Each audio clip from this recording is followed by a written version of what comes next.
요즘 대한민국 경기가 좀처럼 나아질 것 같아 보이지 않습니다. 지금 비록 대전이 3단계인 상황이기는 합니다만 여전히 소상공인들은 현실에 맞닥뜨려진 상황이 그렇게 여유롭지 않죠. 여기저기에서 힘들어 하신다는 소식을 듣게도 되고, 꽤 주변에 많은 가게들이 임대문이라는 글자를 붙여놓은 것을 아주 쉽게 볼 수 있습니다. 그만큼 다들 힘들고 어려우신 상황이겠죠. 물론 교회도 그렇죠. 교회도 모이지 못하니까 여러 가지 힘든 일들이 각처에서 나타나고 있습니다. 지난 금요일인가요? 제가 뉴스를 보니까 이런 기사가 났었어요. 국제 경제 수지는, 대한민국의 실제 경제 수지는 올라가고 있는데 국민들이 느끼는 체감은 그렇지 못하다는 겁니다. 실물 경제가 사실은 그렇지 않다는 거죠. 그래서 왜 이런 일이 일어나는지 우리가 다 헤아릴 수는 없습니다만은, 물론 코로나 상황이 우리로 하여금 그 경기를 위축시키게 되고 또 우리의 경기가 점점 어두워져 가고 있는 것을 보이고 있습니다만은, 주변에서 또 경계의 눈초리를 하고 있는 것도 읽혀지고 있어요. 우리가 일본을 따라가는 것 같은 그런 위기 상황이다, 그런 이야기도 하고, 지금 일본이 잃어버린 30년이라는 이야기를 하기도 하는데, 지금 대한민국이 그 일본이 거쳐갔던 그 길을 걸어가고 있다, 그런 우려의 목소리를 듣고 있는 것 같습니다. 한국 경제만 그런 것이 아니라 교회도 그렇고 실질적으로 우리의 개인적인 삶도 그런 것 같습니다. 지금 우리가 코로나를 겪고 있잖아요. 그래서 모든 교회들이, 지금 대한민국에 있는 거의 모든 교회들이 포스트 코로나를 이야기하고 있어요. 이 코로나 시기에, 혹은 이 코로나 시기가 지나간 뒤에 한국 교회가 맞닥뜨려질 그 상황이 어떤 것인가, 어떤 일들이 펼쳐지게 될 것인가에 대해서 매우 우려 높은 목소리를 내고 있어요. 이러다가는 큰일 났다, 큰일 난다, 곧 한국 교회가 무너질 수도 있다, 이렇게 엄청난 위기감이 지금 조성되어 가고 있는 것이 사실입니다. 이런 시점에서 여러분 자신은 어떠세요? 여러분들은 지금 잘 지내고 계세요? 여러분들은 어떤 모습에서 하루하루를 생활하세요? 요즘 즐거울 일이 별로 없죠? 여러분 신앙은 또 어떠세요? 여러분 신앙은 지금 잘 지켜가고 있는 것 같으세요? 그래도 이 어려운 상황 속에서 나는 그래도 꿋꿋하게 예배를 드리고 있으니까 신앙을 잘 지키고 있다, 이렇게 보고 계실런지도 모르겠어요. 또 어떤 분은 예전만 못한 것 같다, 내 신앙이 예전으로 좀 다시 되돌아가고 싶다, 이런 분들도 계실 거예요. 또 때로는 이런 분들도 계시대요. 우리가 이렇게 어려운 상황이니까, 나의 신앙이 외부로부터 어떤 긍정적인 자극을 받지 못하는 상황이니까 나래도 뭐래도 하면서 열심히 해야 된다, 그러면서 더 성경을 읽는 분들도 계시고, 더 열심히 하나님 앞에서 삶을 살려고 애쓰는 모습들도 있다고는 합니다. 물론 그것이 전체적인 퍼센트에서 한 5% 정도 내외이기는 합니다만, 그런 분들도 계시다는 거예요. 그러면 우리가 이런 상황을 겪고 있는 시점에서 우리는 어떤 것을 맞이해야 되는 걸까? 어떤 상황을 우리는 맞닥뜨려야 될까? 우리는 앞으로 무엇을 준비해야 될까? 어떤 것들을 준비해야 될까 하는 것들을 우리가 함께 생각해 보고자 하는 겁니다. 그래서 저는 이것을 우리에게 적절한 대처가 필요하다, 그런 단어를 사용하고 싶습니다. 한번 따라 하실까요? 적절한 대처. 그래서 이 적절한 대처와 적합한 단어가 무엇이 있을까라고 생각을 해보다가 오늘 말씀 제목을 대가지불이라는 단어를 선택해서 제목으로 정했습니다. 우리 자신의 일상에서도 그렇고 앞으로 교회도 그렇습니다. 적절한 대처를 하지 못하게 되면 우리는 큰 위기를 만날 것이고, 그 적절한 대처를 하지 못함으로 인해서 나중에는 그 엄청난 부정적인 대가지불을 해야만 하는 시점이 올 수 있다라고 하는 겁니다. 이미 우리 이런 것들은 우리의 실상에서도 이미 적용되고 있는 부분이 있어요. 우리가 무엇인가를 선택하고 결정하고 계획을 세울 때 무엇인가를 우선순위를 정하지 않습니까? 내가 무엇인가를 선택할 때 이것이 과연 더 좋은 선택일까? 이것이 더 합당한 나의 과정일까? 이것이 나에게 더 의미 있는 일일까? 라고 하는 것들을 우리가 생각하게 되죠. 학생들은 더 미래를 준비하기 위해서 뭐를 해요? 공부를 해요. 학생들은 나의 미래를, 계획을 세우기 위하여 공부를 합니다. 근데 학생들만 그러는가? 또 학교 학창 시절을 마친 친구들은 지금 직장을 준비하고 있잖아요. 직장을 준비할 때 아무것도 안 하면서 직장을 준비하지는 않습니다. 나름대로 계획을 세우고 그 내가 원하는 곳에 들어가기 위해서 스펙을 쌓기도 하고, 또 필요한 것들을 준비해서 그 회사에 들어가서 내가 아주 쉽게 적응하고 잘 훈련된 사람처럼 내가 그 일을 감당하기 위해서 내가 미리미리 준비를 해요. 애를 써요. 무엇인가 내가 노력을 한다는 거예요. 그렇게 하지 않으면 우리의 인생이 미래가 그렇게 낙관적일 수 없게 되는 거예요. 우리는 우리의 삶에서 이미 준비하고 있어요. 계획을 세우고 있고 그 세운 계획대로 내가 열심히 애쓰고 있는 사람으로 내가 살아가고 있어요. 이미 우리가 그런 삶을 살아가고 있는 거죠. 그런데 오늘도 예수님도 이와 비슷한 비유의 말씀을 자신들과 제자들에게 나온 사람들에게 그 이야기를 하고 있어요. 두 가지를 설명하는데 28절 내용에 그 내용이 있어요. 건축물을 짓는다는 거예요. 어느 누가 망대를 세우고자 하는데 분명히 그것을 세우기 위해서 계획을 세우겠죠. 예산을 세울 겁니다. 또 비용이 어느 정도 들 것인가에 대하여 예측을 해요. 그런데 그런 비용에 대한 계산을 하지 않고 무턱대고 건물을 짓는 일들은 없습니다. 어떤 건물이든 그 건물을 세우기 위해서 설계를 하게 되고 그 설계를 통해서 어떤 자재를 쓸 것인가에 대하여 미리 준비를 하죠. 그리고 예산서를 세우게 됩니다. 다 그런 것이 준비가 된 뒤에 건축물을 세우게 되죠.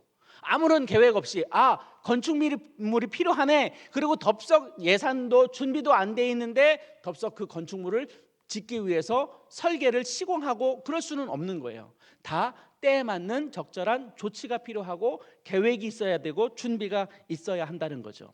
31절 이하의 말씀은 또 이런 이야기를 해요. 하나는 왕이 있어요. 근데 그 왕이 다른 나라와 전쟁을 치른다는 거죠. 그런데 우리 군대는 1만 명이에요.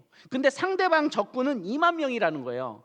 그때만 해도 군사에 대단한 기술이 있다거나 또 대단한 어떤 특별한 무기가 있다거나 그런 것이 아니기 때문에 그 당시로서는 얼마나 많은 군사들이 전쟁에 참여하느냐에 따라서 전쟁의 승패가 많이 좌우가 되다 보니 당연히 1만 명인 우리의 군사가 2만 명에 대해서 적을 수밖에 없고 적게 되면 질 확률이 높으니까 그것을 준비하는 왕의 입장에서는 그냥 무턱대고 전쟁을 치를 수 없다는 거예요. 미리 준비하고 우리가 숫자가 부족하면 상대방에게 사신을 보내서 이 전쟁이 일어나지 않도록 미연에 방지를 하고 또 이 전쟁에서 우리가 패하지 않도록 무슨 또 다른 준비를 하고 그래야 한다라는 것을 지금 예수님께서 이야기를 하고 있어요. 이렇게 무엇인가를 선택하고 행동할 때에는 그것에 합당한 계획을 세우고 적절한 행동을 합니다. 다시 말해서 우리의 행동은 철저하게 얻는 것이 무엇이고 잃는 것이 무엇인지를 계산한 뒤에 그 다음에 어떤 일들을 행하게 된다라는 거죠. 우리가 합당한 계획을 세워요. 철저하게 준비해요. 그리고 얻는 것과 잃을 것에 대하여 분명하게 계산을 합니다. 그리고 나서 우리의 행동이 결정이 되게 돼 있죠. 그래서 결과적으로 우리의 선택과 행동은 적절한 대가를 지불하고 난 뒤에 나타나는 것이에요.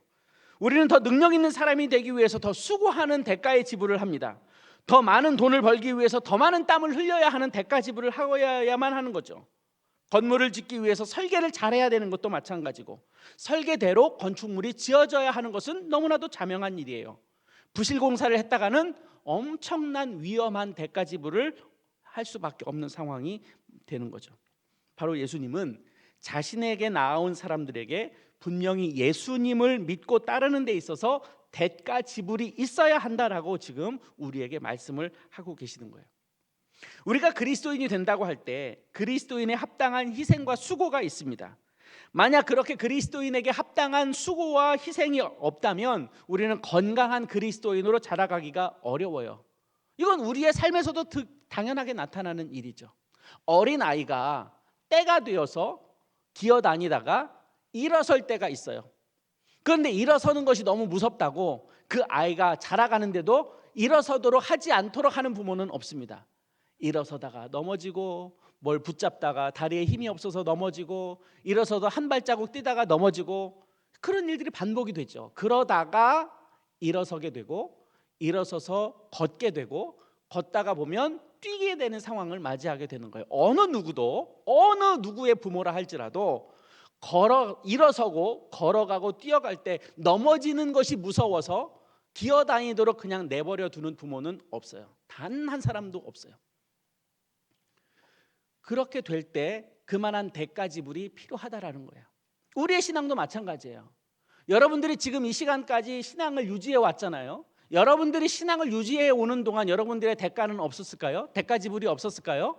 아니었을걸요. 여러분들도 꽤 많이 어린 시절 속에서 신앙 훈련을 하게 되고 선생님들로부터 공과 공부를 배우게 되고 또 어려서부터 예배 드리는 연습을 하게 되고 예배가 무엇인지 전혀 여러분들의 마음 가운데 개념이 들어와 있지 않을 때에도 이미 여러분들은 예배를 드리면서 예배는 이렇게 드리는 거야 라고 하는 것을 배우게 되죠. 어렸을 때 여러분 30분 동안 예배 드리는 것이 얼마나 어려워요. 5분도 가만히 앉아 있을 수 없는 여러분들의 발달 단계가 있었을 텐데 그런 때에도 여러분들은 꼼짝 못하고 예배 시간에 30분 동안 앉아 있었잖아요. 그래야만 했잖아요.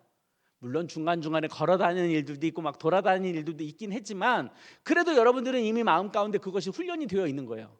예배 시간에는 움직이면 안 돼. 예배 시간에는 가만히 앉아서 하나님 앞에 예배 드려야 돼. 그것이 하나님 앞에 좋은 예배 습관이야. 다 여러분들이 그런 과정을 거쳐서 지금 여러분들은 지금 이 자리에 앉아 있는 거예요. 때로는 설교가 듣고 싶지 않아서 졸릴 때도 있을지 몰라요.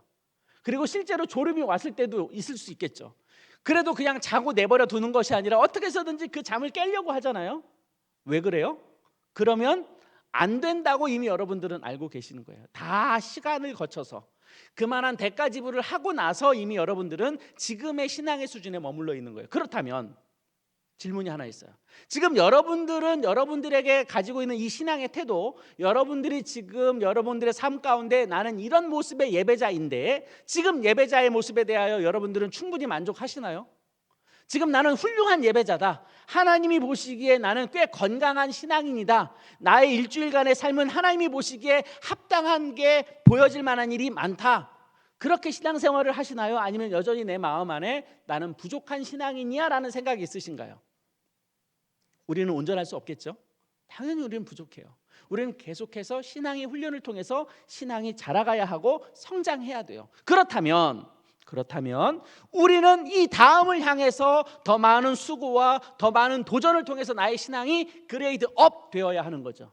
우리의 신앙이 여기서 머물러 있으면 안 돼요. 우리의 신앙은 여기서 정체될 수 없어요.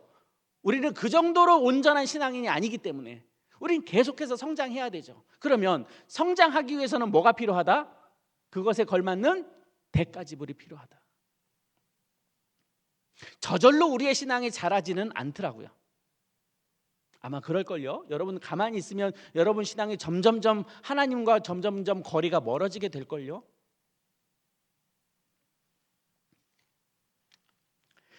그것에 대해서 하나님께서 오늘 주님께서 우리에게 말씀하시는 거예요. 그 대가 지불이 필요하다는 거예요. 그러면 하나님께서 우리로 하여금 좋은 신앙인이 되기 위해 대가 지불을 하게 된다면 그냥 우리의 수고와 애씀으로 끝나냐? 그러지 않다는 거예요. 분명히 하나님의 상급과 하나님의 생명의 면류관이 우리에게 주어진다라는 것을 이야기하고 있어요. 그럼 오늘 본문에서 예수님은 제자들과 사람들에게 3번을 반복해서 능히 내 제자가 되지 못하리라 라는 말씀을 오늘 우리에게 주고 계세요.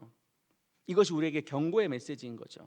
그리스도인으로서 합당한 대가를 지불하지 않으면 능히 너희들이 나에게 좋은 제자가 되지 못한다 하는 거예요. 그걸 3번을 들어서 이야기하고 있어요. 26절 말씀 보세요. 26절 말씀 같이 읽어볼까요? 무릇 시작. 무릇 내게 오는 자가 자기 부모와 처자와 형제와 자기와 더욱이 자기 목숨까지 미워하지 아니하면 능히 내 제자가 되지 못하리라. 꽤 무서운 말입니다. 근데 이 말씀을 우리가 간혹 오해하는 경우가 있어요. 기독교인들은 가족을 무시해야 된다. 오직 교회와 신앙만 있으면 되고 가족들에 대해서는 내가 무관심하여야 해도 된다. 이렇게 말씀하는 본문의 내용이 아니에요. 이 말씀은 사실은 이 말씀에 우리에게 중요하게 다가오는 것이 무엇이냐면 우리의 삶의 우선순위가 어디에 있느냐 하는 거예요. 예수님은 십자가를 지시기로 바로 전날 제자들에게 3계명을 주셨어요. 내가 너에게 3계명을 주노니 서로 사랑하라. 내가 너희를 사랑한 것 같이 너희도 서로 사랑하라 라고 하는 3계명을 이미 우리에게 주셨어요. 지금 그 말씀에 비추어서 26절 말씀은 가족을 버리라는 뜻이 아니라 하나님을 섬기고 하나님의 공동체를 사랑하는 것이 다른 것을 사랑하는 것보다 더 우선순위에 있다라는 것을 말씀하고 있는 거죠. 두 번째로 말씀하시는 대가 지불은 27절에 있어요. 누구든지 자기 십자가를 지고 나를 따르지 않는 자도 능히 내 제자가 되지 못하리라. 우리는 마땅히 그리스도인으로서 내가 지고 가야 할 십자가들이 있어요. 나의 연약함도 있죠. 또 우리는 죄를 짓는 것에 대하여 본성적으로 악한 모습이 있어요. 또 내가 죄를 짓고도 죄를 깨닫지 못하는 그런 연약함도 있어요. 늘 우리는 그런 삶 속에서 살아요. 그리고 예수님이 가셨던 그 길을 우리가 가야 함에도 불구하고 그러지 못하는 때가 꽤 많아요. 그럼에 있어서 우리는 우리가 스스로 짊어져야 할 십자가가 분명히 있다라는 것을 이야기하는 거죠. 그런데 그렇다고 해서 우리 자신을 내팽개치는 것이 아니라 끊임없이 우리를 하나님 앞에 계속해서 마음을 회복시켜 가면서 하나님께 우리의 마음을 드리도록 해야 되는 우리의 삶의 자세가 있다라는 거예요. 그걸 잊어버리고 네가 스스로 짊어져야 할 십자가를 네가 포기하고 살아간다면 능히 예수님 앞에 설 수 없다라는 이야기를 하고 있는 거죠. 좋은 제자가 되기 위해서, 좋은 그리스도인이 되기 위하여 대가 지불의 세 번째는 33절에 있어요. 너희 중에 누구든지 자기의 모든 소유를 버리지 아니하면 능히 내 제자가 되지 못하리라. 이것도 참 엄청난 이야기예요. 그러면 이 말씀을 액면 그대로 받아들인다면 우리의 소중에, 우리의 호주머니에 돈이 하나도 없어야 되느냐? 나의 삶을 살아가는 데 있어서 내 개인으로 되어 있는 그 어떤 것이 하나도 남김 없어야 되느냐? 이 말씀은 그런 뜻이 아닌 거예요. 우리의 재산이 있고 우리가 살아가는 데 있어서 필요한 재물이 마땅히 있어야 되겠죠. 여러분 학교를 다녀야 되는데 등록금 내야 되잖아요. 등록금 없이 학교를 다닐 수 없잖아요. 여러분들이 학교를 가기 위하여 대중교통을 이용하는데 차비 없이 다닐 수 없잖아요. 여러분들이 직장을 다니는데 그냥 직장 다닐 수 없잖아요. 여러분들이 그것에 합당한 대가를 지불받아야 하고 그것을 통해서 여러분들의 삶을 살아야 하잖아요. 우리는 살아가는데 재정이 필요해요. 재물이 필요해요. 그것을 완전히 제로로 만들어라, 0으로 만들어라 그런 뜻이 아니라 너희들의 삶에 있어서 우선순위가 어디에 있니? 너희들에게 가지고 있는 그 재물이 원래 너희 것이 아니야. 그것은 하나님께서 너희들에게 위탁하여 준 것이야. 그러니 그것을 하나님이 보시기에 합당한 만한 곳에 사용하도록 해라고 하는 메시지를 우리에게 주고 있는 거예요.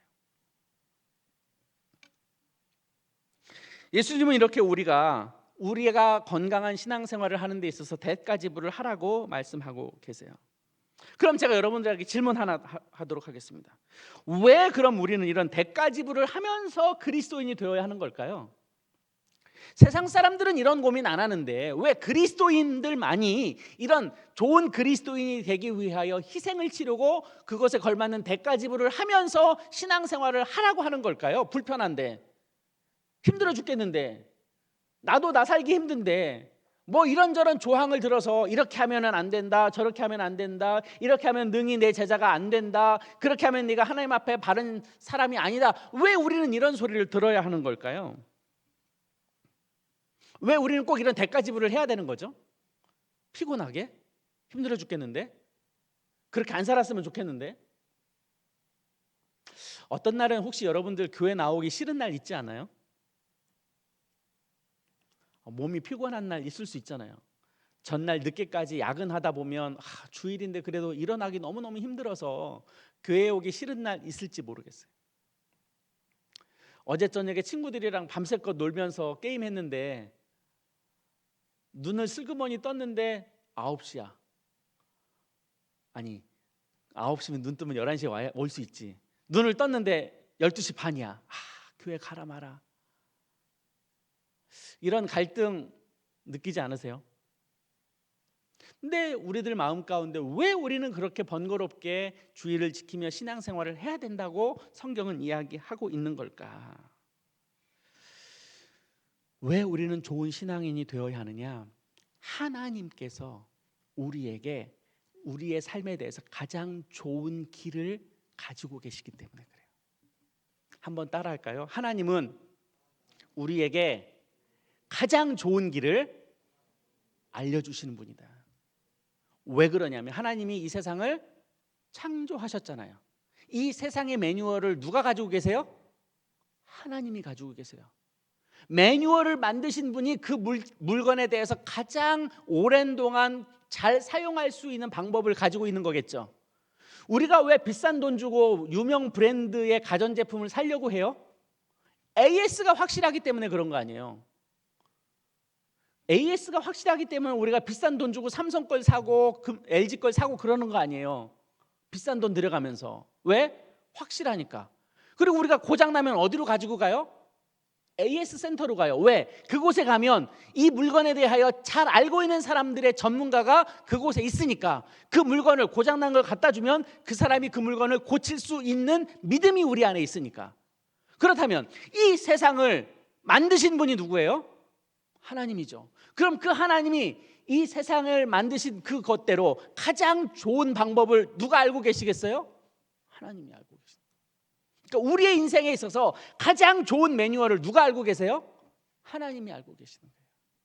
그러니까 우리가 이 세상에서 잘 살기 위해서는 우리의 인생이 누구 손에 맡겨져야 되느냐면 우리 하나님 손에 맡겨져야 하는 거예요. 그래서 우리가 불편한 것 같지만 그것이 우리에게 가장 좋은 길을 제시해 줄 유일한 분이 하나님이기 때문에 우리가 우리의 문제를, 우리의 삶을 하나님 앞에 드린다고 이야기하는 거예요. 그리고 나서 하나님의 그 은혜가 우리에게 부어짐으로 우리가 대가 지불을 하고 하나님의 은혜가 우리에게 부어졌을 때 그것이 결코 우리가 대가 지불을 한 것보다 더 좋은 것이 우리에게 은혜로 다가온다라는 것을 이미 우리의 경험상으로 알고 있다는 거예요. 이건 믿음의 선배들이 이미 우리에게 다 보여준 거예요. 하나님 앞에서 살았더니, 하나님의 말씀대로 살았더니 하나님께서 우리에게 이러한 은혜가 부어졌다. 내가 하나님 안에서 충만한 은혜를 내가 누리면서 살고 있다. 내가 이런 불편함은 있을지 몰라도 그 불편함은 하나님께서 나에게 부어주실 은혜에 비해서 아무것도 아니다라는 것을 이미 우리의 믿음의 선배들이 다 보여주고 있어요. 이제 다음 주부터는 우리의 믿음의 선배들이 어떤 길을 갔는지, 그 길을 갔을 때 하나님께서 그들의 인생을 어떻게 인도하셨는지에 대하여 나누게 될 겁니다. 청년 여러분, 그리고 성도 여러분, 우리가 하나님 앞에 대가 지불하는 것에 대하여 부끄러워할 필요 없어요. 그리고 너무 무겁다라고 여기실 필요가 없어요. 왜? 그것보다 더 좋은 것이 우리에게 전해질 것이기 때문에. 내가 하나님 앞에만 매여 있으면, 내가 하나님께서 나를 이끌어 가시도록 나를 내어드리기만 한다면 하나님께서 우리를 정말로 좋은 길로 인도하여 주실 것이에요. 왜? 그분이 우리를 창조했고 그분의 모든 섭리가 이 세상 가운데 드러나 있기 때문에 그래요. 우리가 가지고 있는 지식이 얼마나 돼요? 내가 가지고 있는 경험이 얼마나 돼요? 하나님에 비할 바는 아니잖아요. 하나님과 견줄 수 있는 건 아니에요. 그러니 여러분들한테 권면해 드립니다. 하나님 앞에 대가 지불하고 하나님의 은혜를 받는 것을 기대하십시오. 그것이 우리가 잘 살 수 있는 비결입니다. 이 세상을 능력 있게 살아갈 수 있는 동력이 될 거예요. 한번 따라 하실까요? 하나님께 대가 지불하고 하나님의 은혜를 마음껏 누리자. 손해 나는 장사 아닙니다. 수지 맞는 장사 될 겁니다. 저는 우리 청년부가 가을을 맞이해서 뭔가 우리 스스로도 좀 새롭게 도전할 수 있는 길이 열렸으면 좋겠어요. 물론 1학기 때 애써서 성경 공부를 하긴 했습니다마는 우리가 2학기 때 더 많이 성경 공부하면서 하나님 앞에 우리가 드릴 수 있는 대가 지불을 할 수 있었으면 좋겠어요. 대가 지불하고 하나님의 은혜를 누리는 거예요. 그러면 대가 지불한 그 보람이 있어요. 하나님 앞에서는요 결코 손해보는 일 없어요. 제가 장담합니다. 하나님 앞에서 우리가 손해볼 짓이 없어요. 우리의 마음을 하나님 앞에 드리면, 우리의 중심을 하나님께 드리면, 우리의 생각을 하나님의 뜻 가운데 맡겨드리면 하나님께서 우리를 책임져 주실 거예요. 한 번 더 따라 하실까요? 대가 지불 하자. 그리고 뭐를 누리자? 하나님의 은혜를 누리자. 우리 이 시간 함께 기도했으면 좋겠습니다. 여러분들은 오늘까지 어떻게 신앙생활을 해왔습니까? 여러분들은 지금 건강한 신앙생활을 하고 계신가요? 다시 한번 우리의 모습을 돌아보면서 하나님, 내가 하나님 앞에서 정당한 대가 지불을 하기를 원합니다. 그거 피해가려고 뺀돌거리지 않고 그거 안 하고 좀 어떻게 좋은 신앙인이 돼볼까 그렇게 꼼수 부렸던 우리의 생각을 하나님 앞에 내려놓고 하나님, 정당하게 하나님 앞에 대가 지불하겠습니다. 그리고 하나님의 은혜를 우리에게 주십시오. 하나님의 은혜를 내가 누리게 해주십시오. 하나님의 기쁨을 내가 맛보게 해주십시오. 하나님의 충만함이 우리의 가운데 부어지게 하여 주십시오. 내가 그 길을 살겠습니다. 그 은혜와 기쁨과 그 풍성함을 내가 누려보겠습니다. 주님, 함께하여 주십시오. 우리 함께 우리 소리를 내어서 내 말소리가 내 귀에 들릴 정도로 소리 내어서 함께 하나님 앞에 기도하겠습니다.